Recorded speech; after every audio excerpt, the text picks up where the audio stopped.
The 2017 season is finally over for the New York Jets. And now we get to have fun going over the continuation of the rebuild as the offseason is underway, including the extensions given to Todd Bowles and Mike Maccagnan this past week. Let's get it all started as Jets Uncovered on the Ourlads Football Radio Network starts now.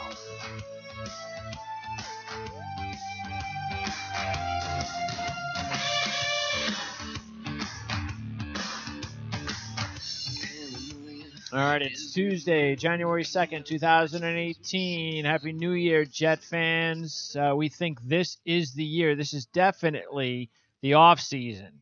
And we're going to be here for the next 4 months, getting you ready for not only free agency, but the NFL draft. And we're going to be doing that here on Jets Uncovered on the Ourlads Football Radio Network. Let's welcome in my co-host from RotoWire.com, sports writer Jan Levine, who I hope you didn't catch a cold at the game yesterday, the hockey game. Yeah, it was a little chilly. Multiple layers. Try to pop into the club a little bit in between periods to warm up, but definitely was the big issue there was the wind. I mean, behind me was a pretty bad wind tunnel. Given my seats had a great view about 12 o'clock high in the 427 section, but it was definitely chilly, and especially outdoors beforehand with all like the pregame celebration things. It's pretty wind was whipping pretty badly associated with it. So probably a little cold, but well worth it. And in my opinion, probably well worth it because the Rangers won. If they hadn't, I would have enjoyed the experience. Yeah. Clearly would have minimized. Yeah, you don't want the enjoyment of the game, but definitely a lot of fun. And I've been in MetLife Stadium probably the last year MetLife closed for the last game of the Jets season when they had to beat Cincy to go to the playoffs. And I think that day may have been even colder because it was absolutely brutal. It had to be at least close to 10 below at the wind chill at that game. Nice. All right, so the Jets will have the 6th pick in the draft, and I love it. I love it because the 6th pick has brought the Jets organization a lot of luck over the last few years. Leonard Williams and Jamal Adams come to mind. So hopefully the Jets will have a lot of luck here. If you take a look at the draft situation, Cleveland, of course, has, which is a good thing because they have 2 of the top 6 and they can't pick 2 quarterbacks.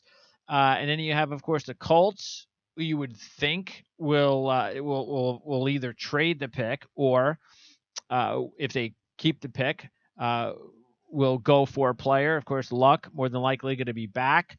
Barkley would be a nice spot there.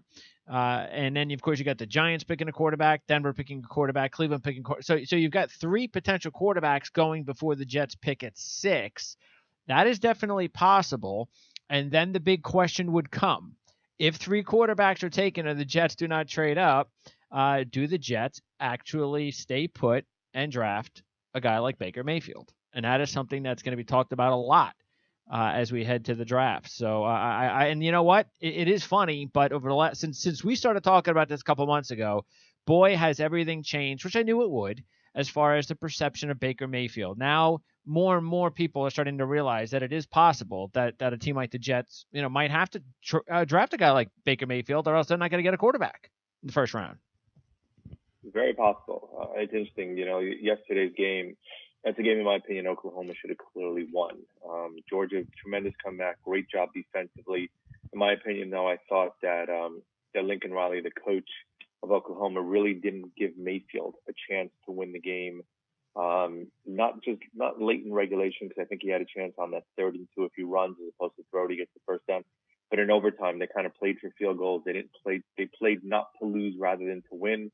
Mayfield was great in the first half, not so great in the second half. I know there's a lot of questions in terms of his capacity and capabilities moving forward. Some people were impressed by him, especially the first half.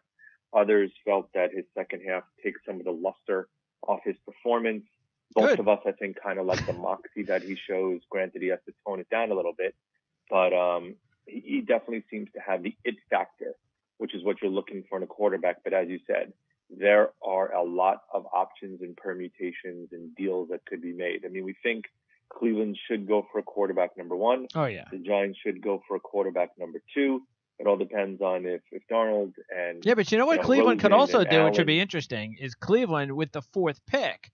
If they really, if let's say if they go, you know what, we kind of like Mayfield, and we also like Rosen, say, and then let's say they go, yeah, but Rosen's being, a dick about not wanting to be here. So maybe they go, you know what, let's see if anybody like last year with the trade. Let's see if the Giants will trade, or let's see if somebody will trade with us with the first pick, give us a king's ransom, like the Bills, and we'll move, and we'll keep our fourth pick, and we'll still get a quarterback we like, a Josh Allen, a Baker Mayfield. So that is possible.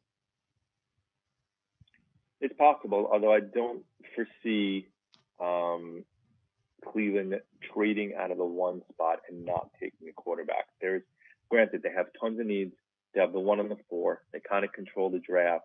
They could get themselves maybe a quarterback and a stud running back, a quarterback and another stud lineman, quarterback and a stud defensive player. They could get multiple picks, but that's a route that they've gone in the past, and it hasn't panned out. So if they truly believe that they have found their quarterback, and the other problem is just like what happened with Eli Manning years ago, if one of those quarterbacks or both of those quarterbacks say, hey, we don't want to play in Cleveland, we don't want to be there, what do they do? Do they take the bite, and do they basically take the bit and say, you know what, we're going to move ahead and we're going to take the guy regardless if he says he's going to come? Or do they need to worry about guys staying in school because they're afraid of going to Cleveland in terms of what that franchise has been for the last 15 or 20 or X number of years? You insert the number, then they're going to have another problem. So I think right now, all bets are off with that pick. I don't foresee them getting out of the 1, maybe out of the 4 if they get a king's ransom. But if they can get themselves the number 1 pick and keep the number 1 pick, which is what they have, and get the guy who they think is their quarterback of the future, regardless of who that quarterback is, you know who's going to probably go 1. You know who's probably going to go 2. The team that's going to be the most interesting pick is 3, because I think we all believe that Indy, if they don't believe that Mac is their running back of the future, and knowing that Frank Gore had a great career and likely and could retire, and if he doesn't, is on his last legs, they will probably go for Saquon Barkley. But let's say for some reason Indy doesn't.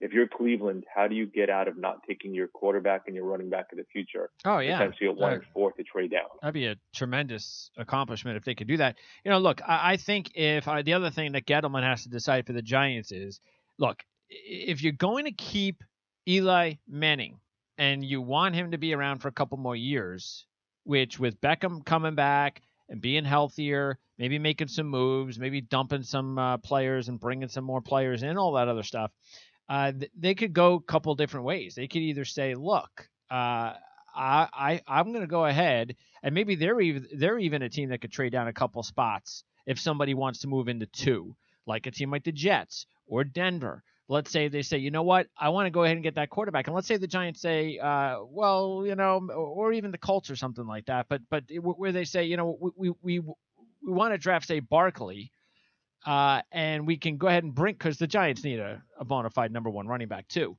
And let's say they say, well, I'd rather keep Eli, and if we trade down a couple of spots, as long as we can guarantee ourselves to get Barkley, that could be something too. So I'm not 100% sure the Giants are taking a quarterback. It all makes sense that they would. You could see that happen, but I don't know. Again, I just wouldn't be all 100% in that they would do that. I think Gettleman has to really like the quarterbacks, because I don't think he's going to force himself to take a quarterback just to take one, since he has Eli. I think he could say to himself, you know what? I don't know if none of these guys. I just don't know. I'm not really sure, and therefore, since I'm not really sure, I am sure about Barkley. So let me go ahead and get Barkley. Let me hold on for Manning for another couple of years. Maybe I'll take a look at Webb, give him another year. Maybe I could pick up a quarterback in the 2nd round or the 3rd round and go that route. That's also possible. That would not be really surprising to me if that happened. No, it wouldn't shock me either. I mean, as you said, I think the key is Gettleman's evaluation process, and does he truly feel that there is a franchise quarterback at the top end of the draft? And if he doesn't, and given his player personnel skills and ability, and the fact they got rid of Mark Ross so he can take full control over the draft, he's going to be the one that makes that call. And with Eli around, and the viewpoint is they don't seem to think they're that far away, even though they had a very poor or horrific year. Yeah, that was very surprising. And that's something that has to be determined. But remember, the other thing you have to factor in is the expectation and belief is you are not going to pick this high again for several years. So you need to be really, really sure what Eli's got left and what he's got in the tank. But also, I think the bigger key is going to be is, does Gettleman improve the offensive line before the draft, enabling him to say, you know what, now we have the pieces around Eli. If we get ourselves a stud running back to go along with Eli and Beckham and Shepard, then maybe we have the makings of a true turnaround from one year to the next. And the other thing that you can do if you're the Giants is let's say a team like the Jets want to trade with you, something like that, and you go, all right, well, we're probably not going to get Barkley at that point. But look, let me tell you something. As great as Barkley is, and he is, and they would want him, if you go ahead and add a second first-round pick next year, more picks, because you get a lot to go from, say, 6 to 2, or if it's a team like the Jets, and then you go ahead and just wait until at some point a little bit later in the top 10, top 15, and take Bryce Love, because Bryce Love is going to be awesome too. So you can have your pick. The only problem I could see with that is the Giants will likely be, look, it all depends on what their viewpoint is of the optics with trading with the Jets, and if the guy the Jets get proves to be a future stud, all-pro, let's say Hall of Famer. That would be the only thing that I could see being a factor in them determining not to make a deal with the Jets. Yeah, and of course it could also be, again, if they get a king's ransom from a team like the Bills, because Bills have all those assets, and they are definitely going to make a move at some point to get up there. Maybe it's not 2, maybe it's 5 at Denver, maybe it's 4 with Cleveland, but the Bills are going to make a move. There's just no question about it. So the Jets are going to have to be either so if the Jets want one of the studs, then they're going to have to make a move. And again, we've talked about this for months. I don't want them to do that. Stay at 6. You won't have to trade up, and you can take Mayfield. So that's the whole reason why I've been on this Mayfield thing for so long, because I don't want to see them trading up a king's ransom when they can wind up getting a quarterback who could end up as the top quarterback of this draft class anyway. And, of course, the Jets have those 2 second-rounders because of the trade with Sheldon Richardson. We talked a little bit about it last week. And, of course, it's been talked more about recently. So, yeah, there is a distinct possibility that the Jets could bring back Sheldon Richardson with letting Mo Wilkerson go. And you take a look at the situation in free agency right now, and there's really only one other. There are some options the Jets are going to have in free agency along as far as an edge rusher. Alex Okafor's got some injury issues. There's no question about that. He was hurt again for the Saints, but he's had a big year in New Orleans. Now he's had more success this season, definitely playing as a defensive end, but he's had experience as an outside linebacker in the Cardinals 3-4 scheme. And then you take a look at some other guys. You got Nigel Bradham, who would be a really good pickup. Bradham is excellent in coverage, something that the Jets sorely need at outside linebacker. He's a free agent, only 28. You've also got the team to keep an eye on is the Eagles, by the way. The Eagles are an awful salary cap hell, and they've got players the Jets need. They have Brandon Graham, who might hold out. They've got Vinny Curry, who they may not be able to afford, another edge guy. They've got 2 offensive linemen. Jason Kelsey's 30 years old. They're going to have to do something about him. And then they signed, what's his name, the cornerback, Patrick Robinson for $1 million, 1 year. 30 years old, had a career year this year for the Eagles. There's no way the Eagles are going to be able to afford Patrick Robinson and give him what the Jets could give him. So keep an eye on the Eagles more than any other team if you're a Jet fan, and obviously if you are listening to the show, because they have a lot of players that could be very interesting players. And by the way, speaking of the Eagles, the rumors that we're hearing with the whole Chad Morton thing, possibly going to Oakland, and if that would happen, Todd Bowles might welcome that and bring in John DeFilippo from the Eagles. That's what it sounds like. It's interesting. And it's interesting when you start hearing some of the whispers about Morton. We talked a little bit about Forte when he had the criticism and the Jets not running the ball enough. And now you start seeing some of the whispers in the paper that, well, maybe the Jets as a scheme didn't run the ball enough. They passed the ball too often. The players may have been a bit critical of Morton for that happening. Personally, I thought when you had Josh McCown running the team and the team was moving the ball and the offense was cooking, I don't think too many people were complaining. Now all of a sudden with the rumors that Morton could move on, and all of a sudden you start hearing all the whispers and innuendo that the team wasn't happy. And look, I happen to like Morton as a coordinator. Yeah, I think sure. you like Morton as a coordinator. Yeah. Mm-hmm. If he moves on, it's not the great from a continuity perspective, but it all depends on who's in the system anyway. And you may be having somewhat wholesale changes because you look at the roster, and we've talked a little bit about this. You got to figure Bilal Powell's back, and hopefully he becomes the bell cow and bellwether back, which is something you and I have both wanted, with Elijah McGuire providing some support.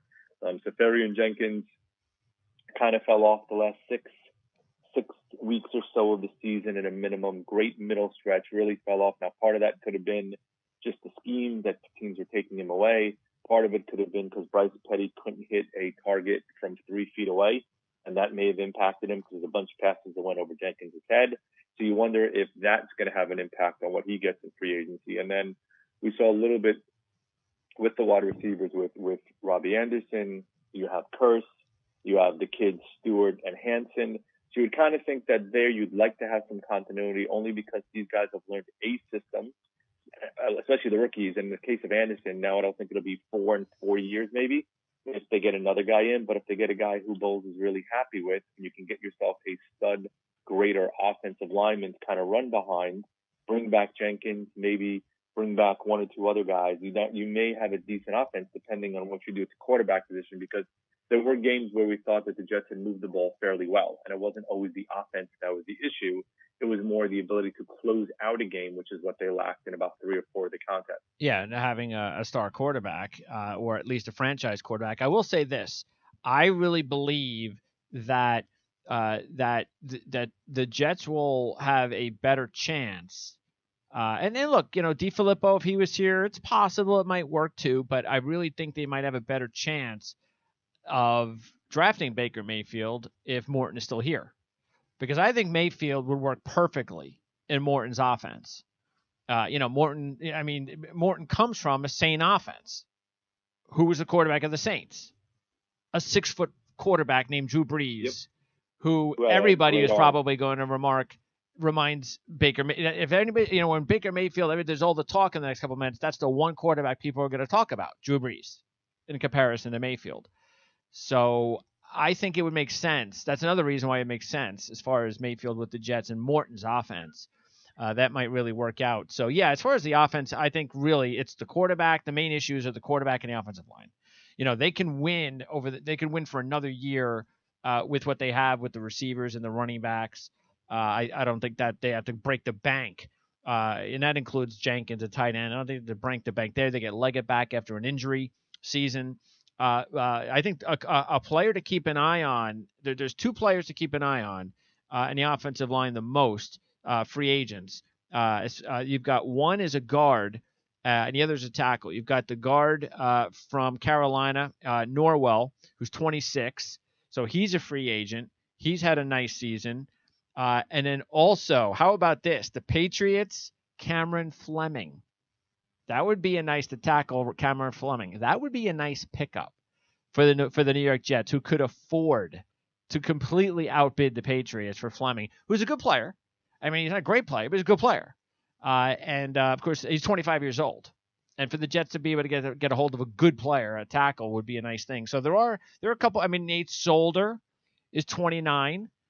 He's a very solid tackle for the Patriots. He's going to be around, he's not an old, he's not, I think once you start hitting like 31, 32, that's not where the Jets need to go.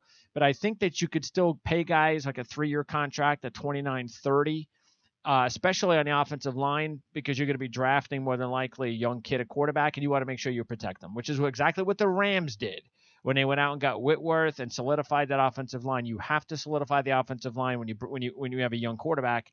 And so if you have to go out and bring in some old guys on your team, or guys that are almost old, you definitely do it on the offensive line more than anything. No, I agree. I think the key there is to upgrade the offensive line. But as we talked a little about with the Giants, it's going to be interesting because I think the Jets and Giants are both going to kind of be in bidding wars for really good offensive linemen. I think The Giants realized last year with Wentworth going and a couple other guys that they wanted and failing to get anybody that they made a huge mistake there. And Gettleman has talked about harkening back to the Parcells days where you need big boys up front. And he seems very, very gung-ho in terms of bringing in big offensive linemen. He might bring in Norwell. I mean, he, for him being from Carolina. But look, that's the thing is the Jets will be able to outbid the Giants, every day, including Sunday. The Giants just don't have the cap relief right now unless they can cut a whole bunch of players, which we'll find out. But, the Jets will eat them alive as far as cap space is concerned. Yeah, but I do think you also have to take a look at money may not be the only factor. And a winning franchise or a team with a history of winning could sway somebody, somebody going from the Patriots. So we'll see. I mean, that's the thing, though. You know how money is. Money does dictate all. Unless, of course, unless the Giants are a playoff team ready to go to the Super Bowl, that's different. But they also may be viewed as having a franchise quarterback already. Well, they don't. Well, depends on your view of Eli. Well, are you talking $5 million? Yes. You're talking $25 million? No. Unless you're the Patriots. You have look. You can spend. But I also do think you need to spend wisely. Yeah, well, that's the thing is where they're going to, because they're gonna have to bring in a couple of players where they're gonna have to overspend. They just have to. Everybody does. But where they do that, see, when I take a look at again, that's why I said they don't have to do that at quarterback, at running back, at tight end, at receiver, which is good, and even they don't have to do it at safety. So really, if you look at it, that means that you only have a couple of spots. Like even if, let's say they bring in Sheldon Richardson, you don't have to overspend to get him in here. So there's a couple of spots where you have to overspend. Corner is definitely one of them. And if you can get a guy, on the offensive line or somebody like an outside edge rusher, then that's the other spot. Those are the 2/3 spots that the Jets definitely would need to overspend on a couple of guys. Now I'm not talking $50 million out of the $90 million in cap space. I'm just talking, if you're going to give a guy, $20 million and the other team is offering 10, and that's what you do. Trumaine Johnson is somebody that we have to definitely keep an eye on because of the relationship to the Jets DB coach. Being with the Rams, there's no reason not to bring Claiborne back. And just imagine how much better the secondary is if you can go out and you can get a guy like Malcolm Butler, who, by the way, I'm sure is ready to leave the Patriots now that he'll be free. And wouldn't he like to stick it to the Patriots? Because I'm sure he wasn't very happy with the situation last year. He's 27 years old. The Jets could give him some good money. He becomes their number one corner, and you have Claiborne as your number two, and that really solidifies your secondary. So those are the types of guys you can go out and get. Yeah, as you enumerated, there's definitely several options that are out there, which means if you strike out on one, you definitely will have somebody else who you can go out and get. And that's the good part in terms of what's out there in the marketplace right now is you do have several options. The key is identifying who your top option is, hopefully trying to sign that option, but also probably more importantly right now is saying within your own team, who are the guys that you want to keep and how do I go about keeping them? One of them we've already talked about is Austin Sperry-Jenkins. The other one to me, and it's something we've also talked about, is bringing back Claiborne. And to me, if you do think that he's a guy that is going to stay healthy and just scratching the surface of really how good he can be because he was healthy despite him falling off a little bit at the end of the year, and part of that just may have been not having the wear and tear of a full season and therefore getting worn down a little bit, then that's a guy you need to lock up first and foremost, and then go ahead and get get other free agents brought onto this team. But first and foremost is making sure you bring the guys back that you want to keep and then move on from there. Yeah, and the good thing about Claiborne is, just like, say, bringing back Sheldon Richardson, these are not guys that are gonna cost you a lot of money. Because if they want a lot of money, they could sign somewhere else. The Jets have enough cap space where spending a little bit of money with those guys are not going to kill them. And yet, you have enough where you can afford it, and you have a lot more left over. So that's what's really good about the whole situation. And then, of course, you get into exactly what they do as far as with the pick and all that kind of stuff. And we'll have you keep in mind, you're going to be able to, you get the East-West game coming up soon. You've got the Senior Bowl coming up soon. That'll give you an opportunity to see some of these guys. Is Mayfield playing in the Senior Bowl? Did I hear that? I believe so. Yeah, I think he said he was going to play. That's pretty awesome. So that we'll be keeping, and then of course then you get to the combine, and that's when guys like Josh Allen start shooting up the draft boards because I'm sure he's going to test really well. Even though again his accuracy is a problem, which to tell you the truth, I as much as again I'll take any of the 4 quarterbacks, but Josh Allen is number 4 on my list. I really worry about him at the next level. As Dan Schonk has always said, if you're not an accurate quarterback in college, you just usually don't become an accurate quarterback in the NFL. And that's, and I'm not talking about this year. I'm talking about last year when Allen had all of his talent. He was still under 60%. So if he's a guy that you don't really feel confident in, that could be an accurate. That's the thing about Mayfield. They can say all they want about Big 12 and this and that. Fact is, the guy is a tremendous accuracy percentage. And I'll worry about all the other things later. I know he's got a good enough arm. I know he's a good athlete. So I'm willing to work with that than work with a guy like Josh Allen that I haven't seen him being able to clip 60% in his career yet. That would scare me because if he can't do that in college, I'm not sure how he's going to do that in the pros. Again, I kind of look at him like it's almost, to me, I think he's like Blake Bortles to me. Like he looks like a really good big guy, athlete and all that, but is he really going to do it at the next level? So, again, would I be angry if the Jets got him? No, but I certainly don't want him picking him before Baker Mayfield, that's for sure.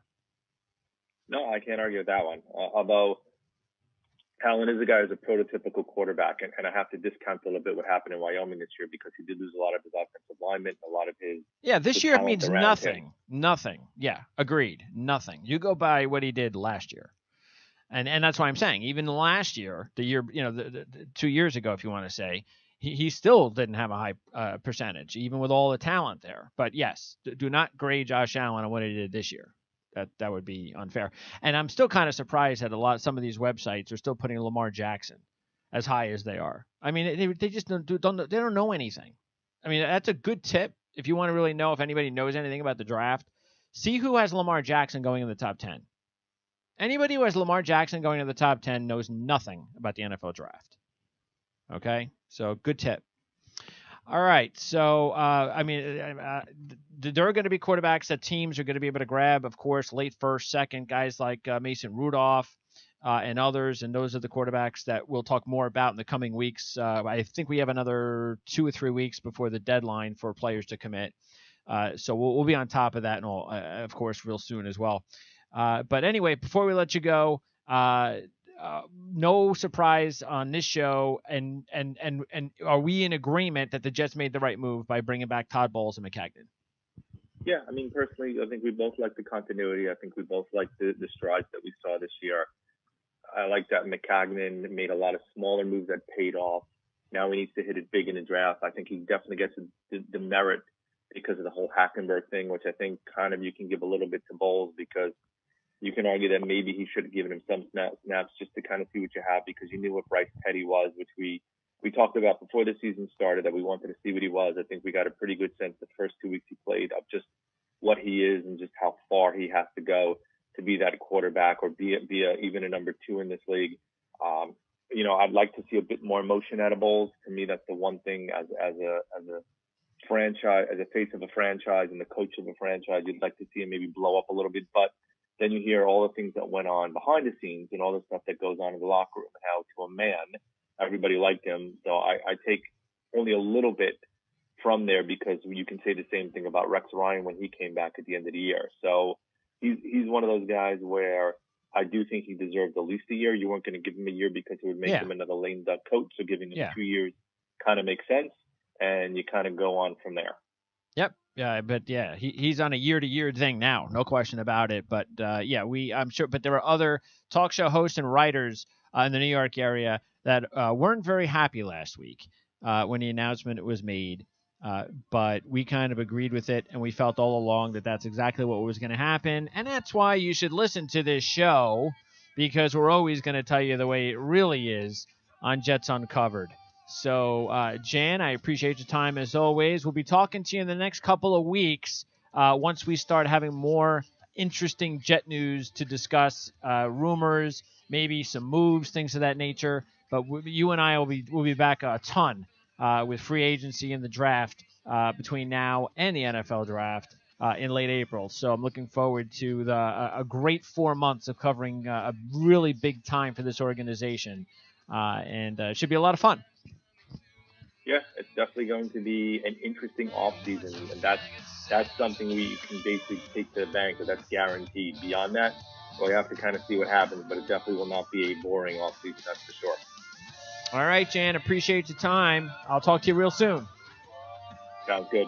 All right, that's Jan Levine at AirJan23. That's his Twitter handle. We will be back again in a couple of weeks. We'll, of course, tweet out when we're going to be available. And don't forget, we are going to be here all the way through to the draft, and we'll have live draft coverage like last year, so it should be a lot of fun. Thanks for tuning in to Jets Uncovered on the Our Lads Football Radio Network. We'll see you next time.